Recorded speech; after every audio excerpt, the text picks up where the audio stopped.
আসসালামু আলাইকুম ওয়া রাহমাতুল্লাহ। জুনায়েদ টিউটোরিয়ালের আরো একটি আয়োজনে সবাইকে স্বাগতম। সাথে আছি মোহাম্মদ জুনায়েদ রেজা।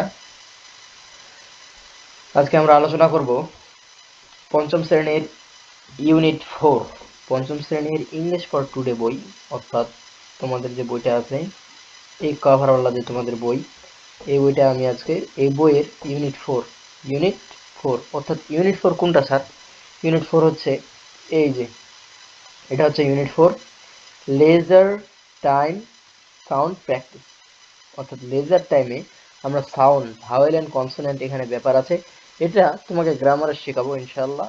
আমার চ্যানেলেই পাবা, লেগে থাকো, অবশ্যই পাবা। তো এই জন্য এই লেজার টাইম সাউন্ড প্র্যাকটিস এটা একটা টপিক। তাহলে এইটা আমরা এখন আলোচনা শুরু করব। যাই হোক, রেডি হোক, মেন্টালি প্রিপেয়ার হোক, যেন কাজটা করতে পারি। ঠিক আছে? আচ্ছা, লেজার টাইম। এখন যারা আমার আগের ক্লাসটা করছো তারা হয়তোবা লেজার টাইম অর্থাৎ লেজার টাইমের একটা সুন্দর একটা সিনোনিম অর্থাৎ সমর্থক শব্দ কি? একই শব্দের যখন একই অর্থ সম্পন্ন ভিন্ন শব্দ পাওয়া যায় তখন তাকে বলা হয় সমর্থক শব্দ। লেজার, LE, স্পেলিংটা দেখবা SURE, leisure. Leisure means, leisure মানেটা কি? লেজার মানে হলো, এটা মানে হলো ফ্রি বা অবসর, free. Leisure time is equal free time. আচ্ছা, লেসন 1 থেকে 2, ইউনিট 4। ইউনিট হচ্ছে 4, তাহলে ইউনিট 4 বলছে তোমাকে লেজার টাইমের কথা, অর্থাৎ leisure time means, leisure time কোন সময়? অবসর সময়। তাহলে রিড মানে কি? পড়ো। রিড মানে পড়ো, অ্যান্ড সে এবং বলো। অর্থাৎ একবার তুমি পড়বা, তারপর এই যে তাদের একটা কনভারসেশন আছে, এটা সুন্দরভাবে তুমি এটা কি করবা? আরেকবার বলবা, অর্থাৎ নিজের মধ্যে তুমি এটা প্র্যাকটিস করবা। তাহলে অটোমেটিক্যালি এটা তোমার আয়ত্তে চলে আসবে। এখন তোমাকে মূল টেক্সটে যাওয়ার আগে তুমি তোমার এখানে একটু তোমার নলেজটা নাও তো। এখানে কয়জন আছে? এই একজন, এই একজন, আবার একজন, আবার একজন, সব মোট আছে এখানে 4 জন। এখন এখান থেকে তোমাকে হয়তোবা একটা ছবি দিবে, ছবি দিয়ে বলতে পারে, ছবি দিয়ে প্রশ্নটা হতে পারে আচ্ছা, তুমি কত ধরনের মানুষ এখানে দেখতে পাচ্ছ? তাহলে তুমি এখানে বলবা, I saw in the picture there are 3 categories of people, all are student, অর্থাৎ সবাই হচ্ছে ছাত্র। দেখো তো এখানে যারা আছে সবাই ছাত্র। মনে করো তুমি তোমার বন্ধুর সাথে গল্প করতেছো, এমন একটা মুভমেন্টে তোমার সাথে তোমার কয়েকজন বন্ধুর দেখা। তাহলে এইটুকু একটু, এটা একটু মাথায় রাখবা। তারপরে যদি তুমি এখন এই টেক্সটটা পড়তে যাও তাহলে তোমার জন্য খুব সোজা মনে হবে। কেন সোজা মনে হবে? এট ফার্স্ট তুমি কি করছো জানো? এট ফার্স্ট তুমি এটাকে তোমার মনের মধ্যে ধারণ করছো। তোমার বন্ধুরা যেমন ভাবে ঠিক গল্প করে, ঠিক সেভাবে একটা গল্পের মতো মনে করো যে একটা গল্প এখানে তোমাদেরকে দিছে, যেটা তোমাকে এখন পড়তে হবে। একটা গল্প দিছে যেটা তোমাকে এখন পড়তে হবে। তাহলে গল্পটা এখন যদি পড়া স্টার্ট করি তাহলে কেমন হয়? আচ্ছা, তমাল, তমালের কথা বলছে। তমাল, মনে করো এখন তমাল, এর আগে ছিল তমা অ্যান্ড সীমা, দেন আসছে তমাল। তমাল অ্যান্ড সীমা এখানেও আছে। দেখো কি বলছে, তমাল, তমাল কথা বলতেছে, এই জন্য এখানে তমালের নামটা এদিকে রাখা হয়েছে। তমাল কথা বলছে, হাই, ওহে মাই ফ্রেন্ড, তোমাদেরকে আমি যখন এই বইটাই পড়াইছিলাম, এই বইয়ের এই প্রথমে, অর্থাৎ প্রথম যে ক্লাসগুলো ছিল, এই ক্লাসে তোমরা পাইছো যে এই ধরনের যদি মার্ক থাকে সেটা হয়ে যায় exclamatory sentence. Exclamatory sentence, EXCLA, এক্সক্লামেটিওRY, এক্সক্লামেটরি সেন্টেন্স। এখন এই সহজ জিনিসটাই যখন তুমি পার্টস অফ স্পিচে পড়তে যাবা এটা হচ্ছে সেন্টেন্স। আবার যখন তুমি পার্সোনাল স্পেসে পড়তে যাবা তখন ওখানে যে ওয়ার্ডটা পাবা স্যার, এই ওয়ার্ডটা হয়ে যাবে তোমার কোন word? Interjection word. JECTION, interjection. তাহলে যখন ওয়ার্ডের কথা বলবে তখন হয়ে যাবে ইন্টারজেকশন ওয়ার্ড, আর যখন কিসের কথা বলবে, যখন সেন্টেন্সের কথা বলবে তখন সেটা হয়ে যাবে এক্সক্লামেটরি সেন্টেন্স। ঠিক আছে, ক্লিয়ার? আচ্ছা।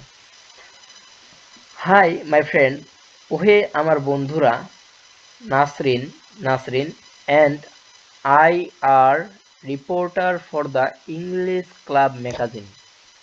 অর্থাৎ তমাল বলছে যে ওহে আমার বন্ধুরা, নাসরিন অ্যান্ড আই, অর্থাৎ তমাল নিজে এবং নাসরিন ও তমাল, বা নাসরিন ও আমি, আর রিপোর্টার্স ইজ ইকুয়াল টু হচ্ছে প্রতিবেদক। রিপোর্টার মানে হলো স্যার প্রতিবেদক। রিপোর্টার মানে প্রতিবেদক, অর্থাৎ কোনো সংবাদপত্রে যে রিপোর্ট করে, অর্থাৎ কোনো সংবাদপত্রে, দেখো একটা সংবাদপত্রে কিন্তু বিভিন্ন কলাম থাকে, তোমরা অবশ্যই সংবাদপত্র দেখেছ, যারা দেখো না একটু দেখে নিবা। তাহলে এই সংবাদপত্রে দেখবা বিভিন্ন ধরনের কলাম থাকে। তো এই যে কলামগুলা, এই কলামগুলাতে কিন্তু একজনের সবগুলা নয়, সবগুলা কিন্তু একজনের নয়। সবগুলা যদি একজনের হতো তাহলে ওই সংবাদ যে প্রচার করে আর সংবাদ যে লিখে এই জীবনও সংবাদ লিখতো না, আর যে প্রচার করে এই জীবনও প্রচার করতো না। তো দেখবা ওখানে বিভিন্ন ধরনের বিভিন্ন ধরনের তথ্য দিছে, ওই তথ্য দিয়ে একটা সুন্দর একটা সংবাদপত্র বা নিউজ পেপার তারা ক্রিয়েট করছে। যার ফলে হয়টা কি জানো, যার ফলে সেটা দেখতে আরো সৌন্দর্যমণ্ডিত লাগে। অর্থাৎ তুমি যে কাজ করো আর অন্য যে কাজ করে সবার কিন্তু ক্রিয়েটিভিটি এক না, সবার ক্রিয়েটিভিটি কিন্তু জীবনও এক হবে না। কেন এক হবে না স্যার? দেখো, তোমার তুমি একই ক্লাসে পড়তেছ, আবার সেও একই ক্লাসে পড়তেছে, তোমার আরেক বন্ধু একই ক্লাসে পড়তেছে। তুমি ওই ক্লাসে পড়ে তোমার রুল হইল কত? তোমার রুল মনে করো হইল 10। আবার আরেকজন আছে, ও ওই একই ক্লাসে পড়ে, তার রুল হইল 1। তাহলে আল্লাহ কি তাকে এক্সট্রা অর্ডিনারি কিছু দিছে? আল্লাহ কি ওকে স্যার এক্সট্রা অর্ডিনারি কিছু দিছে? অবশ্যই দেয়নি, অবশ্যই দেয়নি। তাহলে দেখো, ও যখন পারলো তুমি কিন্তু পারলে না। তাহলে এইটুকু একটু মনে রাখবা যে সবার ক্রিয়েটিভিটি কিন্তু সমান না, সবাই সম উদ্যোগে কাজ করতে পারে না। যার ফলে হয়টা কি জানো, যার ফলে বিভিন্ন ধরনের সমস্যা বলতে হয় না, যদি একটু চর্চা করো তাহলে হয়ে যাবে। অধিকার না যাই, কথা শুরু করি। দেখো কথা বলছে, উড ইউ মাইন্ড, তোমরা যদি মনে না করো, আনসারিং সাম কোশ্চেন, অর্থাৎ এই যে প্রতিবেদকদের কাজ বা সাংবাদিকদের কাজই হচ্ছে শুধুমাত্র প্রশ্ন করে উত্তর নিবি, তোমার উত্তরটা তাদের পছন্দ হলে বা উত্তরটা তোমাদের সেখান থেকে বা জনমত নিচ্ছে, এটা মনে রাখবা, মনে করো যে জনমত নিচ্ছে। ঠিক আছে, আচ্ছা। এখন দেখো, সীমা এখন বলতেছে, sure, would you mind answering some question, তোমরা যদি মনে না করো আমি কি তোমাদেরকে কিছু প্রশ্ন জিজ্ঞাসা করতে পারি? সীমা বলছে, শিওর, নিশ্চয়ই। তোমার কোনো বন্ধু যদি তোমাকে বলে যে আমি কি তোমাদেরকে কিছু প্রশ্ন জিজ্ঞাসা করতে পারি, তাহলে তুমি কি বলবা যে আমাকে করিও না? এখন যদি ভীতু হও তাহলে বলবা, কিন্তু ভীতু না হলে কিন্তু বলবো না। এই যে শিওর, এটা একটা খুব ভালো ওয়ার্ড, এটা সম্পর্কে একটা মজার কাহিনী আছে, এটা তোমাকে আমি পরে বলবো। বলতেছে, শিওর, নো প্রবলেম, অবশ্যই কোনো সমস্যা নাই, ইটস মাই প্লিজার, এটা হচ্ছে আমার আনন্দের বিষয়। প্লিজ, প্লিজ থেকে প্লিজার, এটা তো আমাদের জন্য আনন্দের বিষয়। ইটস মাই প্লিজার, এটা আমার আনন্দ বা এটা আমার আনন্দের বিষয় বা সৌভাগ্যের বিষয়। Tamal, could you tell me your name, তুমি কি আমাকে তোমার নাম বলতে পারবে? And which class you are in, এবং কোন শ্রেণীতে তুমি পড়ো? আমি আরেকবার রিপিট করি। তমাল বলছে, কুড ইউ টেল মি, তুমি কি আমাকে বলতে পারবে, ইউর নেম, তোমার নাম, and which class you are in, এবং কোন শ্রেণীতে তুমি পড়ো।